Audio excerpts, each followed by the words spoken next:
안녕하세요. 저는 미국으로 건너와 사는 40대 후반의 여자입니다. 저는 지금 전업주부를 하며 아들과 남편을 내조하고 있어요. 제 남편은 박사 학위를 받아 지금 미국 대기업 연구소에서 일하고 있고 감사하게도 능력이 참 좋아 인정받고 있습니다. 지금은 너무나 편하고 여유로운 날들이지만 이렇게 되기까지 남편도 남편이지만 저 역시 너무나 힘든 시간을 감내해왔고 시어머니랑도 큰 트러블이 있어 지금은 연을 끊고 지내는 상황이네요. 남편과 저는 아는 사람의 소개로 만나 무난하게 연애하다 결혼했습니다. 고등학교 졸업하자마자 모 기업에 무기계약직으로 들어와 10년째 일하고 있던 저였고 남편은 대학교 졸업하고 잠깐 회사에 다니다 학문적 꿈이 있어 퇴사하고 대학원에 입학했습니다. 사실 결혼하고 나서 얼마 되지도 않아 백수가 된 남편이었지만 그의 비전을 믿기에 저는 열심히 내조해 오고 있었습니다. 매일 아침 일찍 일어나 남편을 위해 든든한 아침 식사를 준비해주고 출근하는 것이 저의 하루 일과였지요. 남편이 연구에 전념할 수 있도록 가사일과 재정적인 부담을 기꺼이 나눠주었고요. 그리고 예쁜 아이를 빨리 갖고 싶었지만 남편의 꿈을 위해 잠시 미뤘어요. 주말이면 함께 산책을 하며 대화를 나누고 고졸이라 너무 어려웠지만 남편의 연구 주제에 대한 토론도 같이 해주기 위해 관련 책이나 논문 서적도 읽었죠.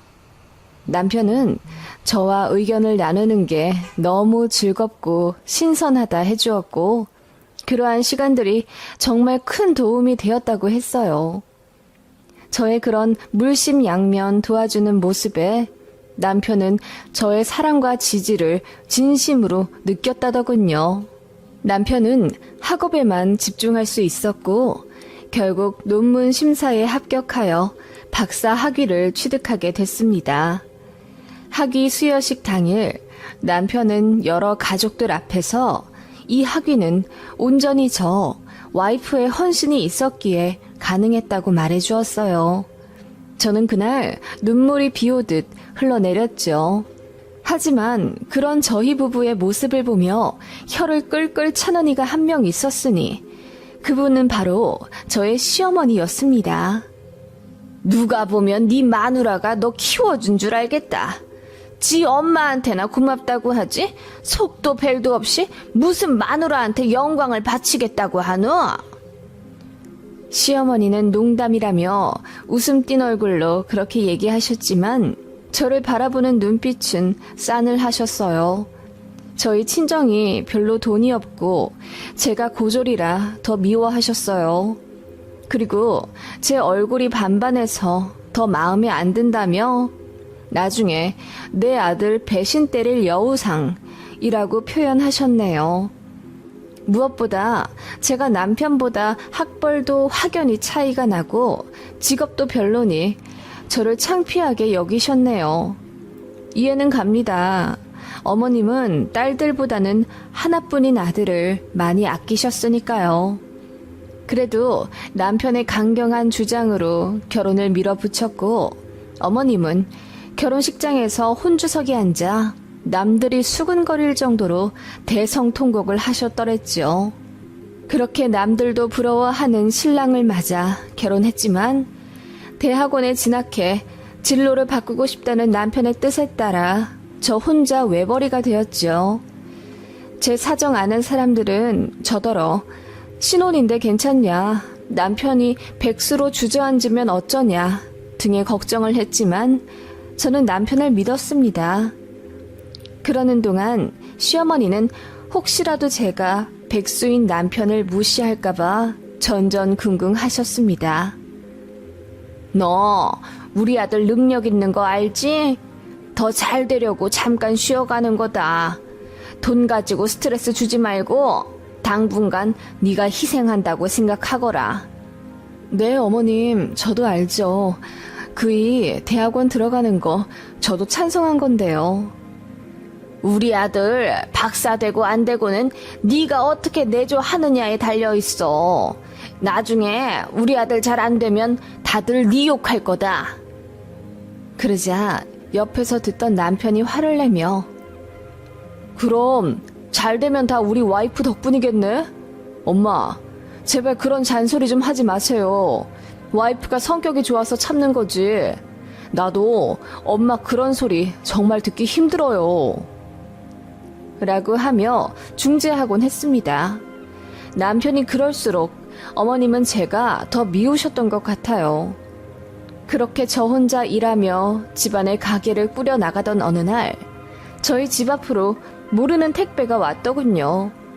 이게 무언가 하고 봤는데 한약이었고 주문자가 어머님 이름으로 되어 있었습니다. 어머님이 남편에게 주신 건가 싶어서 남편에게 물어보니 본인도 모른다고 하더군요. 그래서 어머님께 전화해 물어봤더니 그건 네 약이다. 아침 저녁으로 하루 2포씩 먹으면 된다더라. 1년 정도 먹으면 된다고 하니까 잔말 말고 잘 챙겨 먹거라. 그게 얼마인지 아니? 라고 하시더군요. 저는 너무 감동스러워서 어머님, 저 일한다고 챙겨주신 거예요? 감사해요.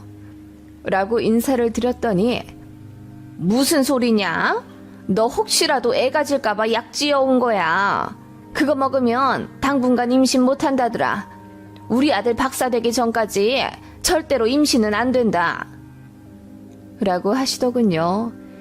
저는 어머님의 그 말에 너무나도 큰 상처를 받았어요. 어머님, 저희 2년 뒤에는 아이 갖기로 했어요. 남편 박사 과정과는 별개로 자식 계획이 따로 있었는걸요? 혹시 저 혼자 돈 버니 걱정하셔서 그러시는 거예요? 괜찮아요. 무슨 박사를 따기도 전에 애를 가지려고 해. 남자는 나이 40 되어서 아이 낳아도 괜찮다. 우리 아들한테는 급하지가 않아. 너만 급하겠지 뭘.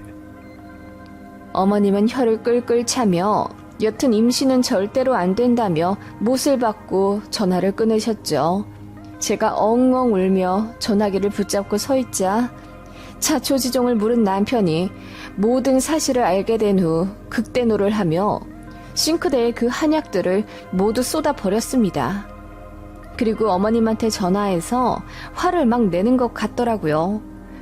남편도 본인의 어머니 때문에 스트레스를 많이 받았습니다. 저와의 결혼을 일찍 서두른 것도 어머니로부터의 독립 때문이었어요. 어렸을 때부터 어하둥둥 우리 아들 거리시며 관심과 간섭이 도를 지나치셔서 남편은 고등학교 때 친구들 만나는 것도 힘들었다고 합니다. 어머님이 남편 친구들의 가정과 성격 등을 모두 조사해 자신의 아들에게 도움이 될 아이인지 아닌지 구분해 마음에 안 드는 애들은 다 끊어놨다고 하더라고요. 그래서 학창시절 친구도 거의 없고 어머님 극성에 소문도 안 좋게 났었다고 하더군요. 대학교 가서도 첫 연애를 CC로 했는데 어머님이 학교까지 찾아와 그 여자친구 얼굴을 보고 갔다고 하더라고요. 고작 20살 남짓하는 그 어린 여자애한테 우리 아들한테 잘해줘라. 귀한 아들이다. 헛소리를 늘어놓으신 덕분에 남편의 CC는 그날 바로 깨졌고 그 이후로도 연애를 제대로 못했다고 하고요. 아들이 결혼을 하면 좀 놓으실까 싶었고 실제로 저랑 결혼하기 전에 어머님으로부터 각서 비슷한 것도 받아놨다고 하더군요. 며느리한테 전화 걸지 마라. 신혼집 함부로 찾아오지 마라. 비밀번호 알려고 하지 마라 등등 어머님을 단속하기 위한 약속이요.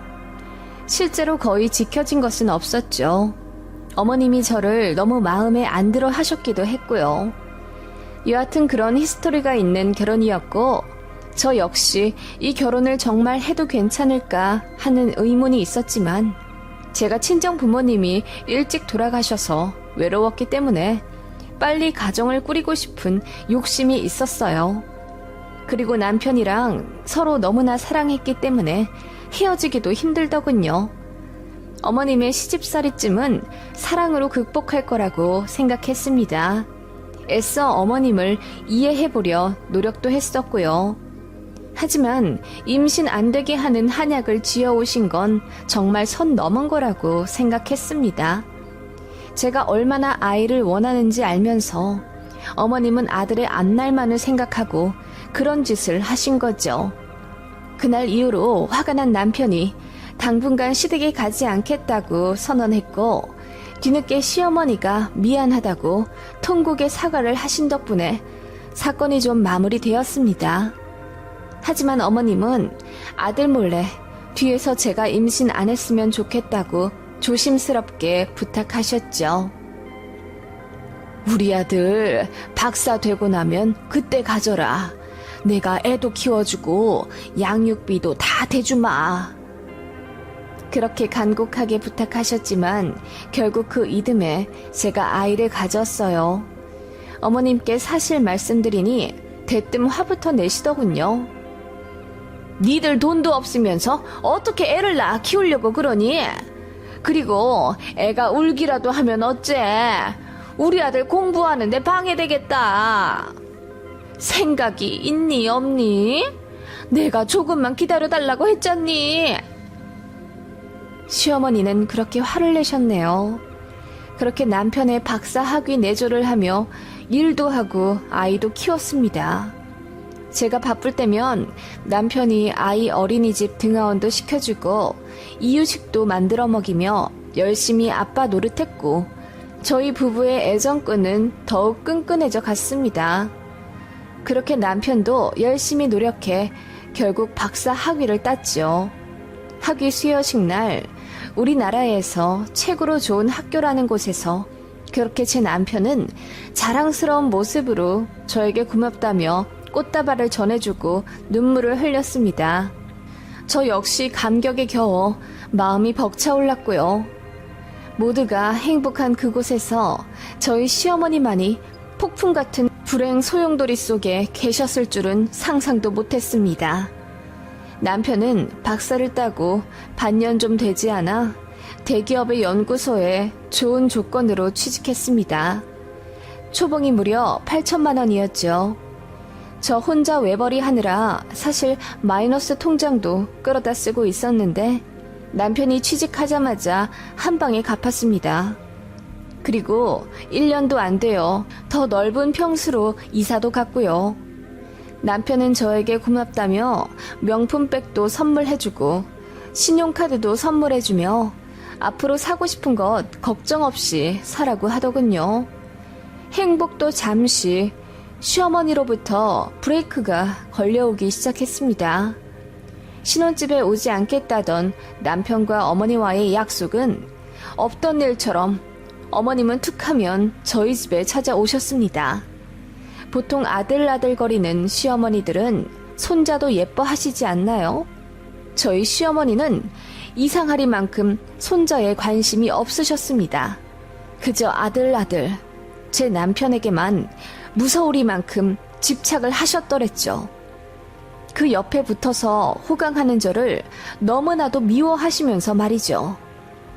남편이 박사된 이후로 저는 회사를 관두었어요. 그래서 전업주부가 되어 있으려니 그 꼴이 보기 싫으셨던 겁니다.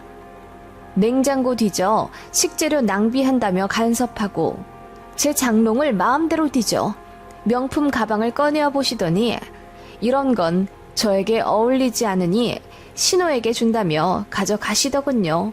제가 남편에게 기념일 선물로 받은 거라며 말려도 소용이 없었습니다. 네 남편 잘되니 네 분수를 모르는구나. 고졸 주제에 이런 가방 이런 집이 어울린다고 생각하냐? 그 말에 저는 너무 화가 나서 왜 그러시냐고 처음으로 한 소리 하며 대들었고, 시어머니는 놀란 듯 집으로 돌아가셨습니다. 당연히 남편에게도 얘기했죠. 남편은 저더러 잘했다고 했습니다.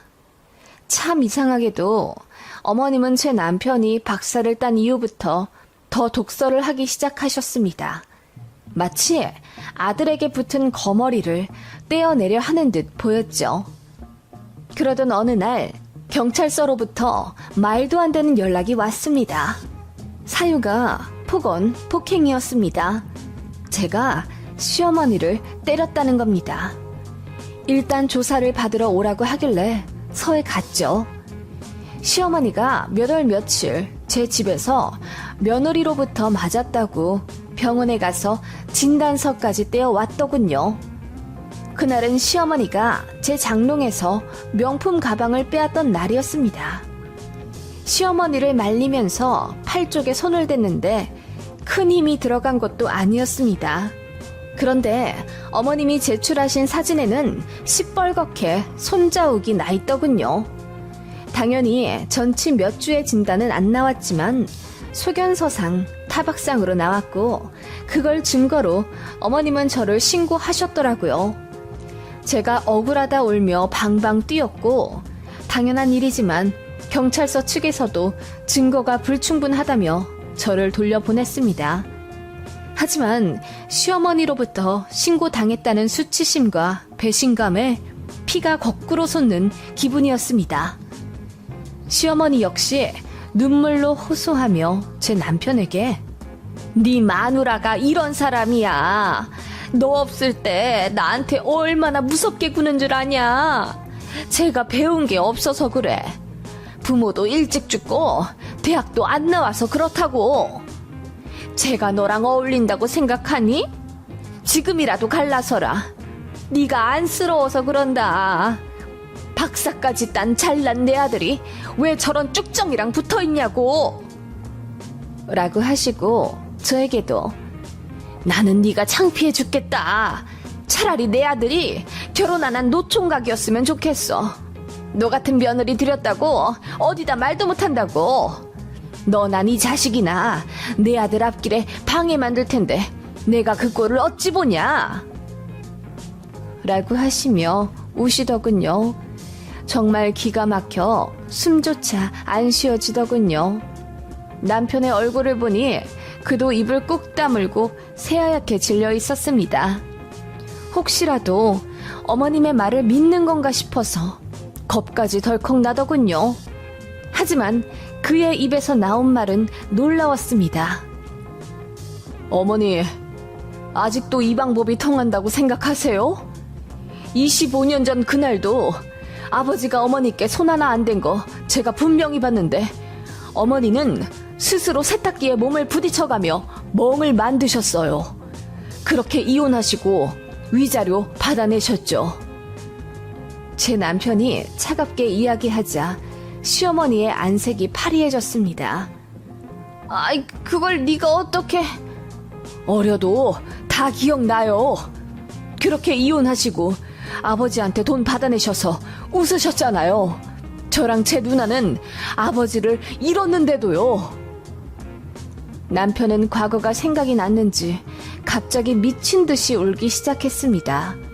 저는 남편의 흐느끼는 등을 차분히 안아줄 수밖에 없었죠.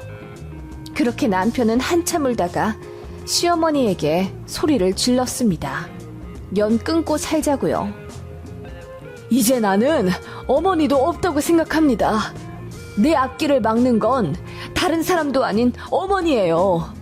어머니만 아니었으면 제 마음에 지옥도 없을 거라고요.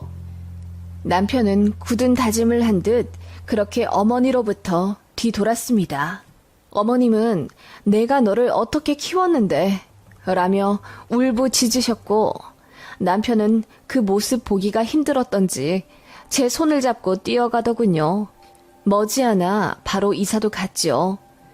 시어머니가 저에게 전화를 하고 문자를 하며 애걸복걸을 했지만 저 역시 남편의 부탁이 있어 어머님을 외면했습니다. 그리고 2년 좀 되지 않아 남편의 자진 발령 신청으로 미국에 가게 되었어요. 여기서 10년 정도 일하다가 다시 귀국할 생각입니다. 시어머니에게는 미국으로 이민을 아예 가니 다신 찾지 말라고 말해둔 상태고요. 그러자 어머님이 대성통곡하시며 잘못했다 비시더군요. 지금 생각하면 어머님은 통제 성향이 강한 나르시스트 같습니다. 다시 돌아오더라도 시어머니에게는 말하지 않을 생각입니다. 이러한 사정들을 뒤로하고 온 미국에서 저희 가족은 행복하게 적응하며 잘 살고 있습니다. 저 역시 영어 공부 열심히 하며 남편 없이 아들과 도서관도 다니고 마트에서 장도 봐요. 남편은 잘 버텨준 저에게 진심으로 고마워하고 있고요. 시어머니는 화병에 나신 건지 건강이 부쩍 안 좋아지셨다고 친척분께 이야기 들었습니다. 솔직히 말해 걱정은 되지 않아요. 저도 정이 다 떨어졌나 봅니다. 다 자업자득 아니겠나요? 이런 제가 매정해 보여도 어쩔 수 없는 것 같아요.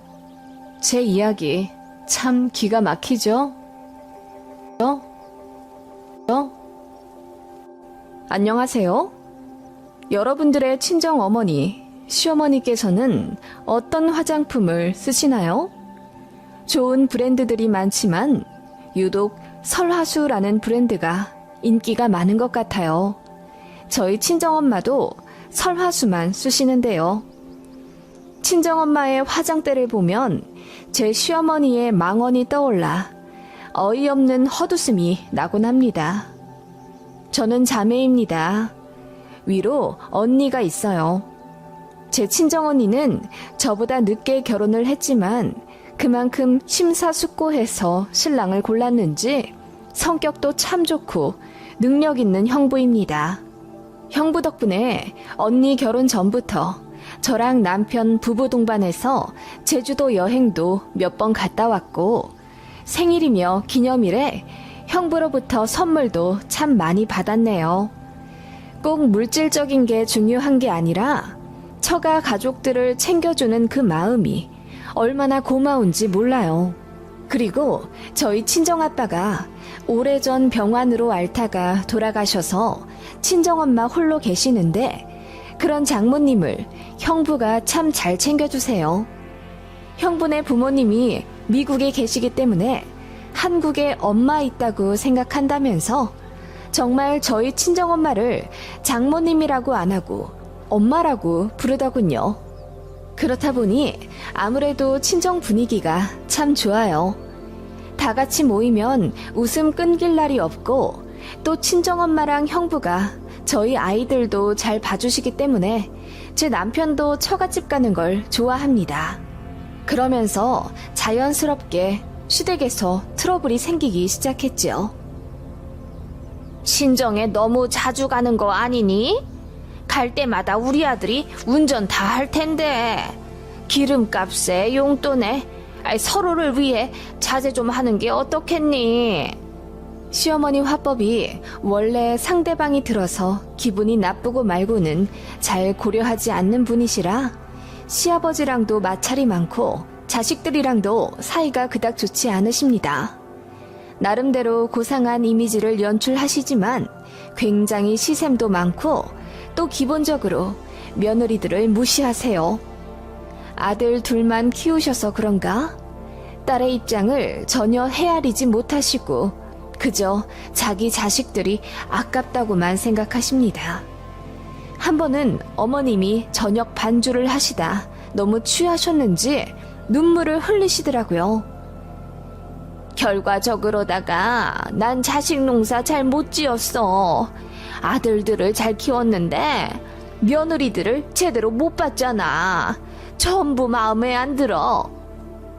그 말에 저랑 동서가 엄청 충격받았죠. 다음날 저희가 서운하다고 했더니 어머님은 전혀 기억을 못 하시더라고요. 일부러 기억 못 하시는 척 하시며 하고 싶은 말을 하셨을지도요. 아무튼 저희가 한 달에 2-3번 정도 친정에 가서 밥을 먹으니 시어머니가 기분이 나쁘셨던 거죠.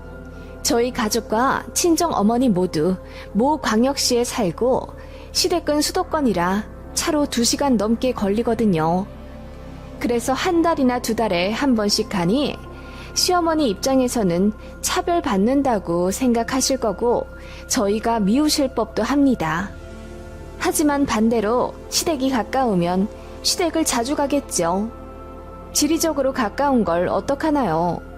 시어머니 눈치 보며 안 갈 수도 없는 노릇이고 아이들도 외할머니랑 이모부를 너무 좋아하는걸요. 솔직히 말해 시댁에 가면 일단 저는 자리에 앉을 수가 없습니다. 도착하자마자 소매 걷어붙이고 일해야 하고 어머님도 짠순이 스타일이셔서 저희 온다고 따로 식자재를 사시거나 하는 것 없이 그냥 있는 걸로 대충 때우자고 하십니다. 용돈도 많이 밝히시고 저희 애들한테도 자상한 할머니가 아니십니다.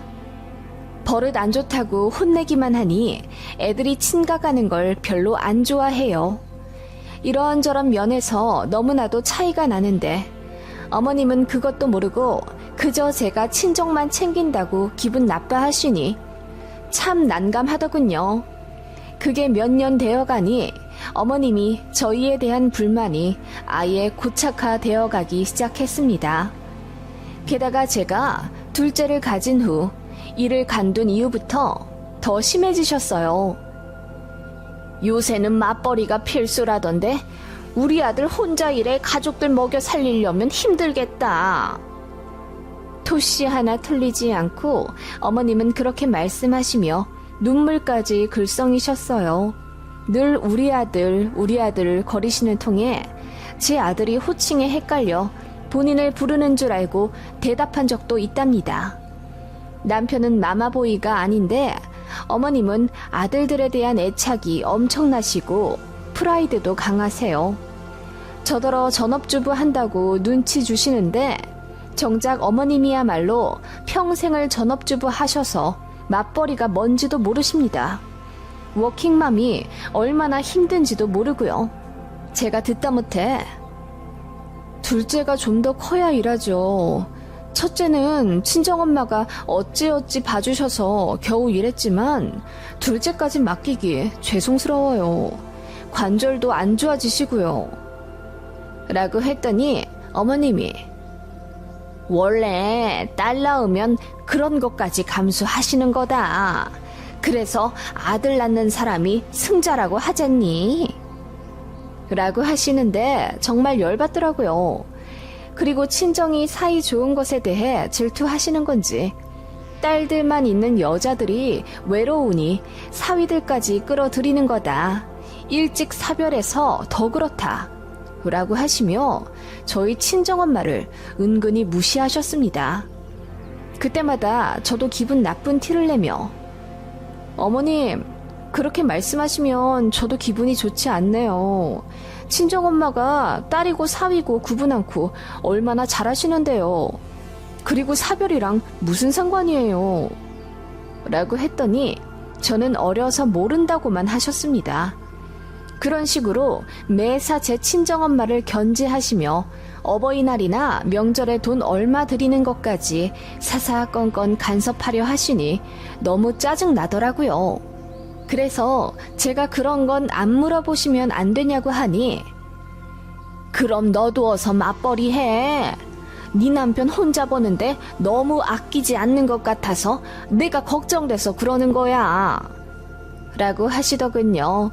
그러면서 뭐라고 하시냐면 난 우리 아들들 좀 늦게 결혼하길 바랐어. 연애도 더 많이 하고 그러면서 여자 보는 눈도 키우고 다들 30도 전에 결혼할 줄 누가 알았겠어? 라고 하십니다. 아들들에 비해 며느리들이 잘나지 않았다 이거죠.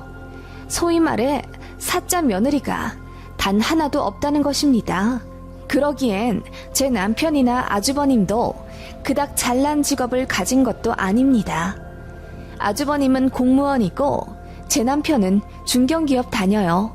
부서 특성상 언제 잘릴지 몰라 매년 후반기마다 전전긍긍하고요.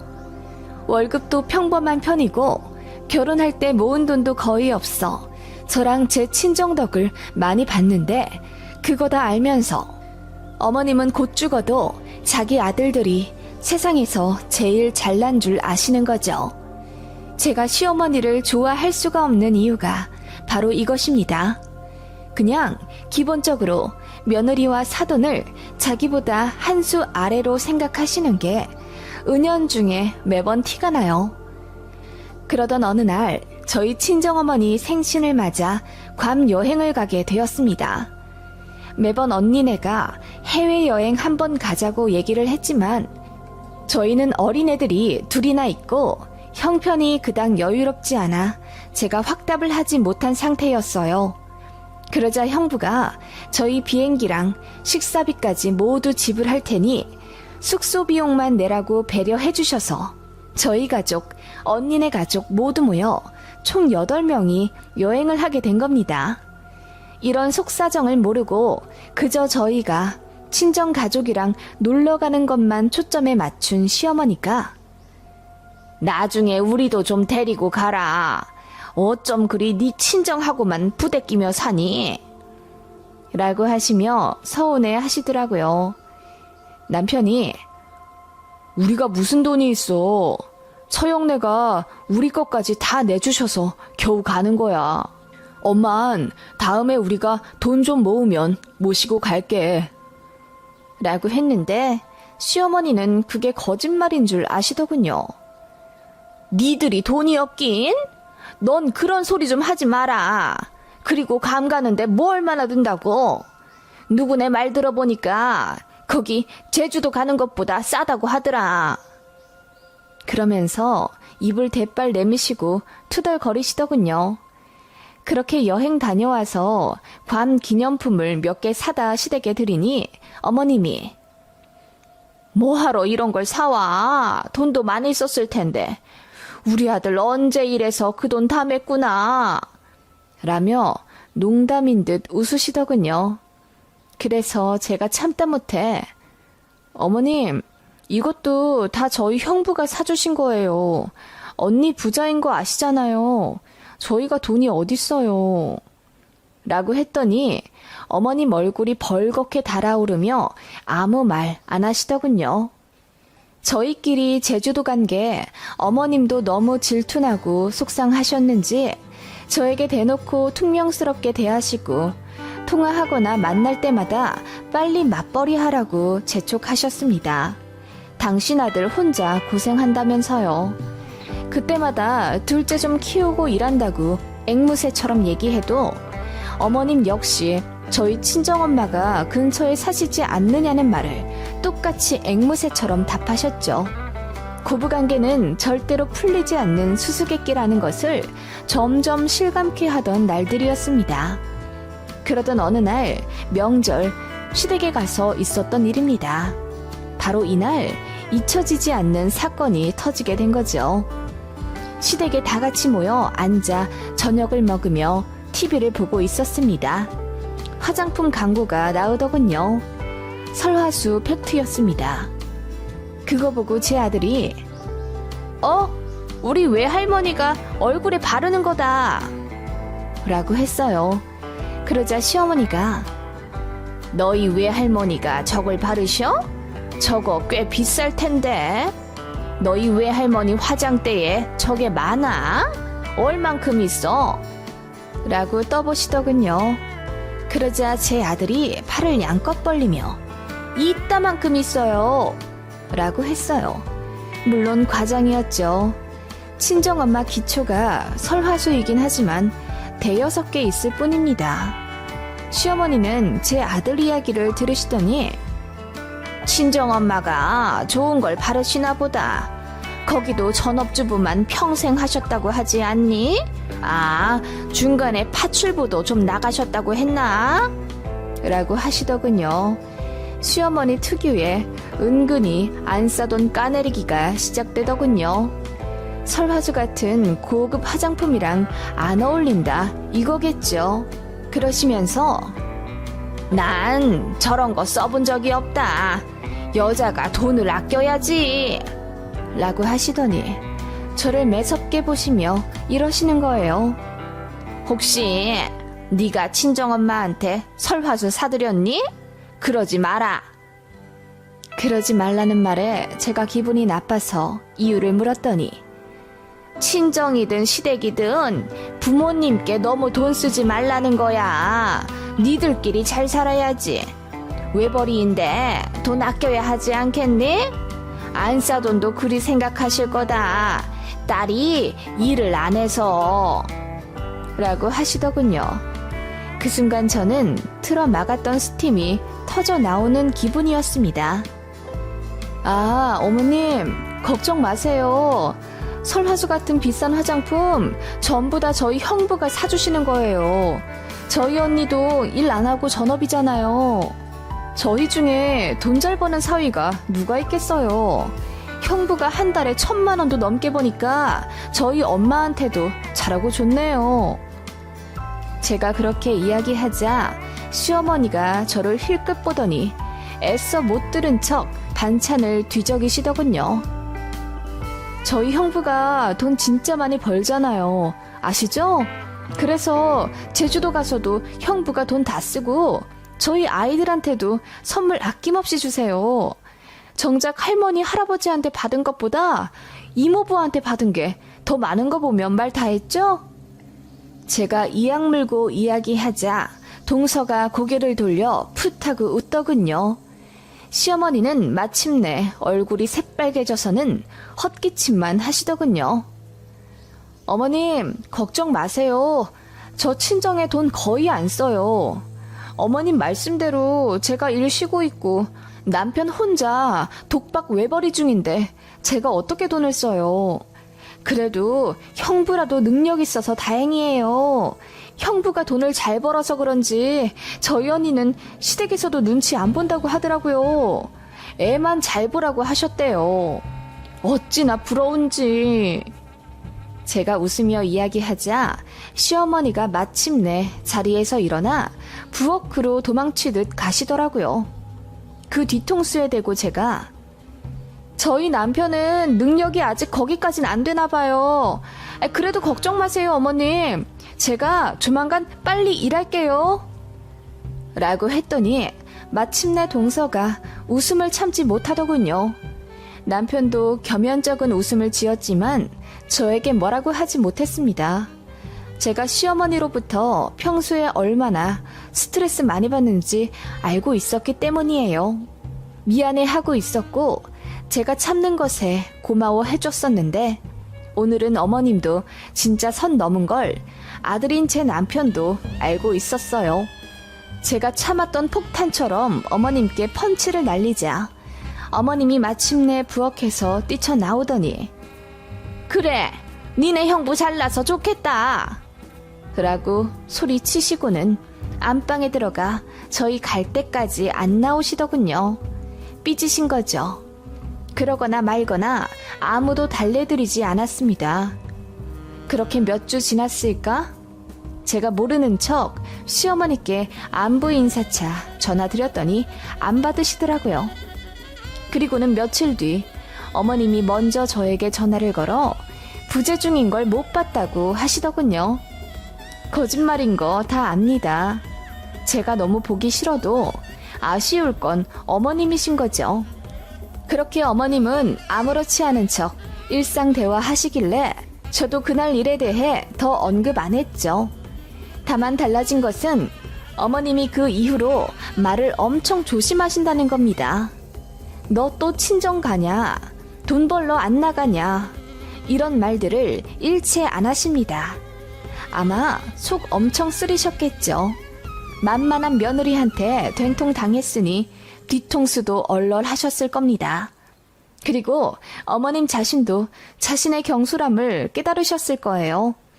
어찌되었건 며느리 건드려봤자 득될 게 없다고 생각하셨는지 어머님이 제대로 바뀌셨네요. 저도 나름대로 도리 더 잘하려고 노력합니다. 어쨌든 시댁도 자주 가려고 하고 이전보다 시댁에 이런저런 거 사서 택배도 자주 보내고요.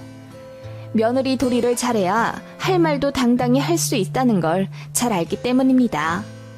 제 이야기 어떠세요? 사이다는 아닐 수 있어도 저 나름대로는 시어머니께 한 방 먹인 것이 속 시원하네요. 곧 시어머니 생신인데 생신 선물을 설화수 기초 세트로 할까 고민 중입니다. 안녕하세요. 몇 해 전 저희 집에 아주 큰 사건이 하나 있었는데요. 그 일을 계기로 시어머니와 절연하게 된 40대 중반의 워킹맘입니다. 세상에 내 새끼보다 귀한 건 없다지만 아무리 그래도 저 역시 누군가의 소중한 자식인데 어떻게 그런 끔찍한 생각과 행동을 한 건지 이해를 할 수가 없네요. 시어머니가 그 정도로 이기적인 분인지 제대로 다시 알았기 때문에 더는 시어머니에게 며느리 도리하지 않으며 지내기로 남편과도 얘기 끝내둔 상태입니다. 시어머니는 저를 결혼 전부터 마음에 안 들어 하셨어요. 남편은 솔직히 꽤 잘났습니다. 어릴 때부터 공부를 잘했다고 하더니 지역에서 공부를 잘하는 고등학교 들어가 거기서도 전교 10등 안에는 늘 들었다고 했고 대학도 좋은 데 들어가 공사 취업했어요. 소위 말해 제 남편은 엄친아인 거죠. 게다가 일남일녀의 막내이니 얼마나 사랑받고 자랐겠습니까? 반면 저는 친정이 그렇게 잘 사는 것도 아니고 그렇게 대단한 직업을 가진 것도 아니었어요. 대기업에서 무기계약직으로 입사해서 월 180만 원 정도 받으며 일하고 있을 때 지금의 남편과 우연히 만나 연애를 하고 결혼까지 가게 된 케이스입니다. 제가 봐도 저희는 스펙 차이가 많이 나요. 어머님 입장에서 제가 껄끄러운 존재이시겠지요. 그렇기에 더 잘하려고 노력했습니다. 때마다 철마다 찾아뵈어 시댁 잡일, 무수리짓 제가 다 했고 시부모님 병원 가실 일 있으면 제가 자처해서 보호자 노릇했어요. 그래서 어머님 아버님도 저를 많이 의지하셨고 스마트폰 조금이라도 안 되면 저에게 해결해달라고 전화하시거나 관공서 일로 왔다 갔다 해야 하면 저를 찾으셨죠. 저도 싫은 내색 하나 안 하고 시부모님 위해 정성을 다했어요. 그렇게라도 하면 어머님이 저를 좀 가족으로 인정해주지 않으실까 기대도 있었고요. 처음에는 제가 전화를 드려도 어머님이 더 차갑게 구시며 며느리라고 안부 인사하는 거니? 필요 없다. 안 해도 된다. 하시며 10초도 안 되어 끊으셨거든요. 그래도 제가 더 애교스럽게 굴며 가까이 가려고 하니 나중에는 마음을 좀 여셨어요. 그럼에도 마음 한켠엔 늘 아들이 아깝다는 생각이 들어서인지 내 아들 아침밥 잘 챙겨줘라. 계절마다 옷 좀 잘 챙겨 입혀줘라 등의 잔소리가 있으셨죠. 그래도 어머님 입장 많이 이해하니 참았습니다. 어머님은 나이 많은 어르신이고 냉정하게 생각해도 제가 기우는 결혼을 했기 때문에 어느 정도 감내해야 한다고 생각했거든요. 뭐 그런 결혼 생활을 했어요. 그래도 남편이 저에게 참 잘해주고 아이들도 너무나 예뻤기 때문에 제가 이룬 가정에 만족하며 행복한 생활을 한 편입니다.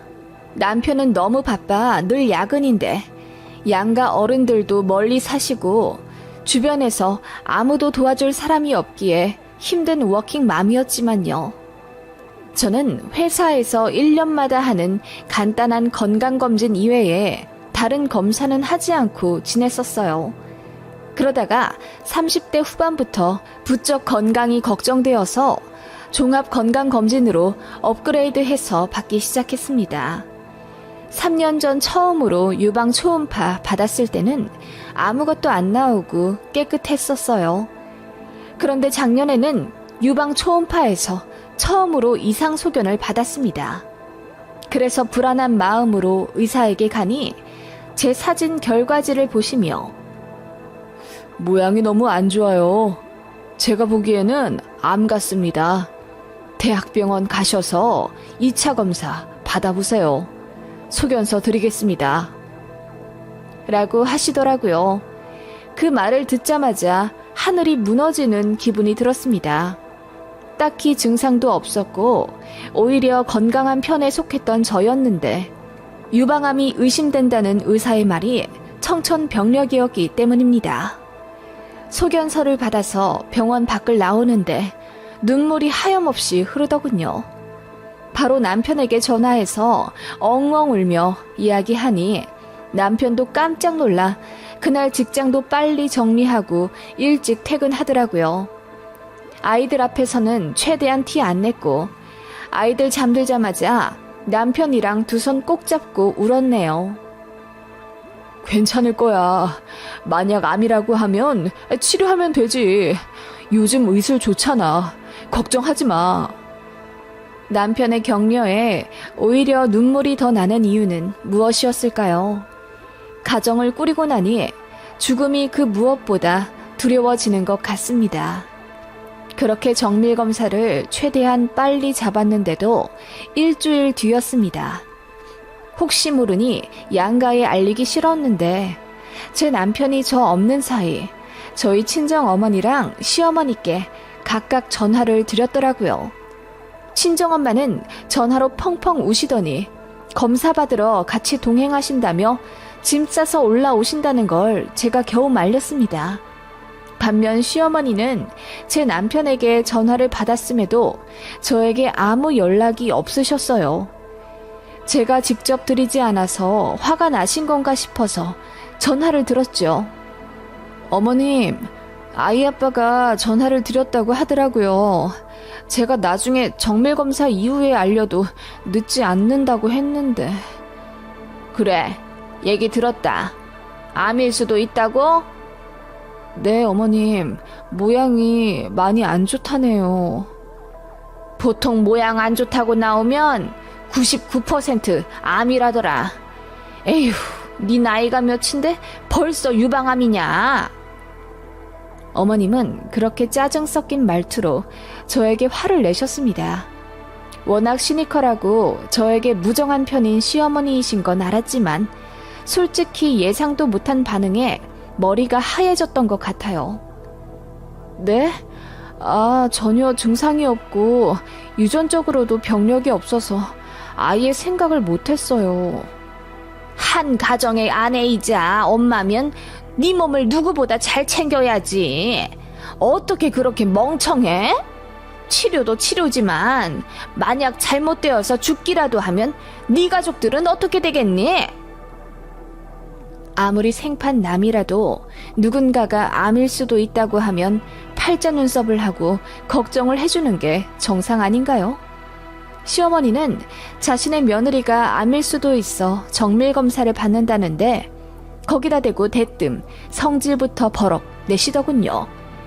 그렇게 몇 분 정도 혼자 화도 내고 한탄도 하시다가 아유, 난 모르겠다. 너 알아서 해라. 죽네 사네 울고불고 하면서 괜히 네 남편 힘들게 잡지 말고 조용히 검사받고 결과 나오면 얘기해라. 라고 하시더니 전화를 딸깍 끊으시더군요. 그렇게 통화가 끝나고 나서야 눈물이 비오듯 흘렀습니다. 며느리가 암이라는 게 믿겨지지가 않아서 이러시는 건가? 너무 걱정이 되면 화가 나시는 건가? 오만 생각이 다 들었네요. 그래서 남편에게 얘기했습니다. 시어머니께 전화 드렸더니 이런 반응이셨다고요. 그랬더니 남편이 착잡한 듯 얼굴을 쓸어내리더니 신경 쓰지 말라더군요. 자기 엄마는 원래 마음에 없는 표현을 잘한다고요. 그렇다기에는 남편이랑 제 아이에게는 애정 표현 잘 하시거든요. 남편은 뭔가 느낀 게 많아 보였지만 제 앞에서 애써 참는 듯 보였습니다. 아무튼 그렇게 정밀 검사까지 마쳤습니다. 제발 아니길 빌었는데 제 기도가 무색하게도 암이 맞다더군요. 전화로 알려준 간호사 말이 최대한 빨리 치료 방법을 상의하고 입원해야 하니 3일 안에 다시 내원하라더군요. 전화 끊자마자 남편에게 알렸고 남편은 조퇴를 하고 저에게 와서 제 손을 잡고 울었습니다. 그야말로 초상집 분위기였고 친정 엄마까지 집에 오셨죠. 일단 수술이고 항암이고 받으려면 집을 자주 비워야 하니 엄마가 대신 아이들 등하교며 밥 차려주는 걸 도와주시겠다 하셨거든요. 제가 시댁에 알려야 하지 않겠냐고 남편에게 물었더니 남편 표정이 급격히 안 좋아지더군요. 그러더니 알아서 하겠다고 했습니다. 남편이 분명 시댁에 알렸을 것 같은데도 시댁은 저에게 전화 한 통 없었죠. 심지어 병원에 가는 전날까지 말입니다. 너무 서운했어요. 우리 어머니라면 사위가 감기에만 걸려도 전화로 걱정해주시는 분인데 말이죠. 그래도 다른 기가 막힌 사연들처럼 우리 아들 밥은 해주고 병원 가라 고 안 해주셔서 고맙다고 해야 할지 모르겠더군요. 그렇게 병원 가는 날 아침 시어머니께 전화가 왔습니다. 왜 우리 아들이랑 연락이 안 되냐? 옆에 있냐? 어머님은 제 안부는 뒤로 하고 대뜸 제 남편부터 찾으시더군요. 네, 지금 짐 실으러 주차장에 먼저 내려가 있어요. 왜 그러세요? 전화 좀 받으라고 해라. 급한 일이니까. 어머님은 그렇게 당신 할 말만 하고 바로 끊으시더군요. 너무 황당했어요. 암에 걸린 며느리에게 괜찮냐, 잘 될 거다 한마디 하는 게 그렇게 어려우신 건지요. 기가 막혀 헛웃음이 나는 찰나 안방에서 희미한 진동 소리가 들렸습니다. 남편이 어차피 다시 집에 올라올 거였기 때문에 핸드폰을 두고 내려갔더라고요. 아무 생각 없이 남편 핸드폰을 봤는데 시어머니로부터 부재중 전화가 10통은 와 있더군요. 이상해서 잠금을 풀어 남편 스마트폰을 살펴보았고 저는 눈앞이 새하얘지는 경험을 하게 되었습니다. 시어머니로부터 온 문자들이 빼곡했어요. 애미 아프단 얘기는 안 했다. 그냥 이혼할 것 같다고만 했어. 너 이 기회 놓치면 평생 호랩이 된다. 거기도 재혼이라던데 애는 없다더라. 아주 착하대. 약살하잖니. 그냥 차나 한 잔 마시고 와라. 처음 봤을 땐 이게 무슨 말인가 했습니다. 하지만 쭉 보다 보니 알겠더라고요. 시어머니가 남편의 재혼 선자리를 알아봐 준 거였습니다. 처음 암 선고를 받았을 때보다 더 기가 막히더군요. 그야말로 온몸에 피가 빠져나가는 기분이라고 할까요? 제가 남편의 폰을 들고 멍하니 서 있는데 남편이 들어왔고 바로 모든 걸 눈치챈 듯 저에게 해명하기 시작했습니다. 아니, 엄마가 이상한 소리를 하더라고. 신경 쓰지 마.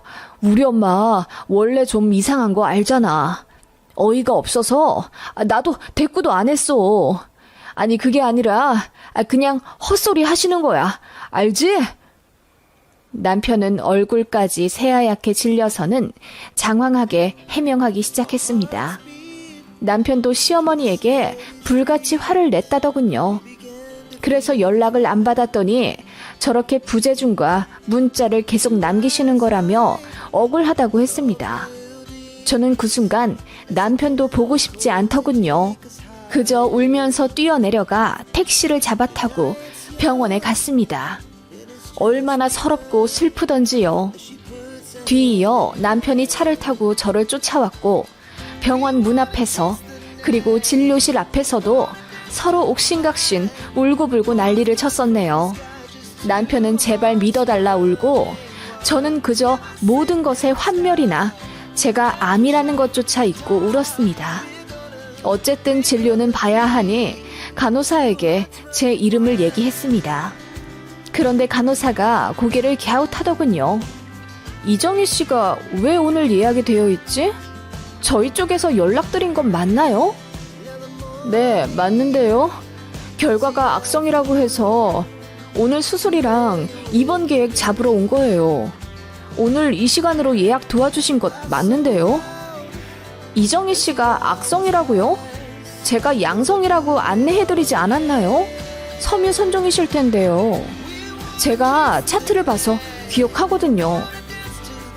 간호사는 무언가 잘못되었다는 듯 당황하며 다른 간호사들과 얘기를 나누기 시작했어요.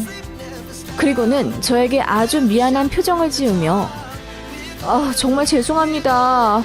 동명이인의 나이도 같아 연락이 바뀌어 갔나 봐요. 이런 일이 정말 없는데 죄송합니다. 환자분은 검사 결과 간단한 섬유 선종이시고 내원 날짜는 다음 주예요. 라고 사과하시더군요. 그 말에 저는 사람들이 쳐다보는 것도 있고 주저앉아 펑펑 울었습니다. 암이 아니라는 안도감, 시어머니에 대한 배신감 등이 복잡하게 얽혀 그야말로 눈물이 장대비처럼 쏟아졌죠. 그렇게 집에 오는 내내 남편은 죄인이 되어 제 눈치를 보기 바빴죠. 저는 시어머니를 도저히 용서할 수가 없었습니다. 그래서 남편에게 이야기했죠. 내가 어떤 기분이 들지 상상해봤어? 아주 참담한 심정이야. 시댁으로부터 반대당하는 결혼을 했지만 그래서 더 노력했어. 어머님이 나를 무시하셔도 잘하려고 노력했다고. 당연히 알지. 그걸 내가 왜 모르겠어. 정말 미안해. 당신이 미안할 일이 뭐가 있겠어. 진짜 그 소개팅에 나갈 것도 아니었는데 설마 나가려고 했어? 그러자 남편 눈이 튀어나올 듯 깜짝 놀라며 무슨 그런 말도 안 되는 소리를 하냐고 하더군요. 난 앞으로 어머님 못 보고 살 것 같아. 판도라의 상자를 열어버리고 난 후에는 이전처럼 돌아갈 수 없다는 거 알지? 그게 싫으면 지금 이혼해. 남편은 제 말이 무슨 뜻인지 알겠다며 그저 제가 마음 가는 대로 하라고 하더군요. 그때 시어머니께 바로 전화가 왔습니다. 네, 어머님. 아들이 연락이 너무 안 되는구나. 그래, 입원했니? 병원에서 뭐라든 수술하면 살 수 있다고 해? 어머님, 그게 궁금하시긴 한 거예요? 제가 혹시라도 살까봐 걱정되시는 건 아니고요? 뭐? 예, 넌 무슨 말을 그렇게 하니? 어머님은 제가 암이라는데도 걱정 한번 안 하셨잖아요. 내가 그랬냐? 그야 너무 당황스러우니까 그랬을 수도 있지. 네 걱정을 왜 안 해? 시어머니는 싸늘한 제 공격에 당황한 듯 말을 더듬으시더군요. 어머님, 아이 아빠한테 재혼자리 알아봐 주셨다면서요? 제가 묻자 시어머니가 깜짝 놀란 듯 아무 말 안 하시더군요. 그러더니 아니 그걸 네가 어떻게... 아니 그냥 나는 별 생각 없이 예, 너도 내 심정 되어봐라. 네 걱정도 되긴 하지만 병수발 들고 호랩이 될 수도 있는 우리 아들이 불쌍하잖아. 라며 해명을 하시더군요. 어머님, 제가 그동안 잘해드린 건 아무것도 아니었나 봐요. 저는 어머님 마음에 들려고 어머님 모진 소리 다 참아내가며 착한 며느리 되려고 노력했는데요. 그야 그렇지. 그런데 제가 암 걸려서 죽을지도 모르니 대번에 버리려고 하셨어요? 어떻게 사람 마음에 이렇게 대못을 박으실 수가 있어요? 그게 아니라 나는 우리 아들이 걱정이 되어서 그런 거지. 생각을 해봐라. 너는 땅에 묻히면 그만이지만 우리 아들은... 그런데 어떡하죠? 어머님, 저 암이 아니라네요. 어머님 좋다 말았네요. 제가 깔깔거리고 웃자 시어머니가 당황해서 횡설수설 하시더군요. 어머님, 저 암 아니라고요. 어머님 아들 옆에 똥칠할 때까지 붙어있게 생겼는데 어떡해요? 큰일 났네요. 뭐? 아니 그럼 잘 됐지 뭐. 다행이구나. 저야 다행이지만 어머님은 입장이 많이 곤란해지시겠는데요? 제가 다 알아버렸으니까요. 이제 전처럼 착하고 순한 며느리는 없을 거예요. 그 며느리 오늘부로 하늘나라 갔대요. 제가 웃으며 이야기했습니다. 그리고 다시는 시댁에 가지도 전화를 드리지도 챙기지도 않겠다 말했죠. 어머님 속마음을 다 알아버렸는데 제가 어떻게 이전과 같은 마음으로 어머님을 대하겠냐 물으니 시모 아무 말씀 못하시더군요. 그렇게 저는 전화를 끊어버리고 시어머니의 연락처를 차단했습니다. 그날 이후로 저는 명절이고 어버이날이고 시댁 경조사고 일절 안 갔습니다. 그전에는 시부모님의 자잘한 잔심부름, 병원 동행, 행사 챙기기 제가 다 했는데 아예 끊었어요. 남편도 제 눈치 보느라 한동안 본가 안 갔고요. 모든 사실 알게 된 시아버지가 시어머니에게 미친 듯이 화를 내셨다더군요. 그리고 친척들도 다 알게 되어 어머님은 개망신당하고 무지하게 혼나셨다고 해요. 아쉬운 건 어머님이죠. 저는 시댁 무수리짓 안 해도 돼요. 좋기만 한걸요. 시어머니가 저에게 계속 문자와 전화를 하려 하시지만 저는 차단했습니다. 그러자 반찬 택배도 보내시고 저 입을 옷도 백화점에서 사와 선물로 보내시더군요. 그런 일은 결혼 생활 10년 넘는 동안 처음이었습니다. 전부 반송했습니다. 그러자 이제 잠잠하시네요. 시어머니의 그 알량한 욕심과 어리석음으로 평생 수발 들어줄 며느리를 잃으신 거죠. 저는 나중에 시부모님도 모시고 살 생각도 했거든요. 시어머니가 저에게 재차 사과하겠다고 하셨지만 절대 받지 않을 생각입니다.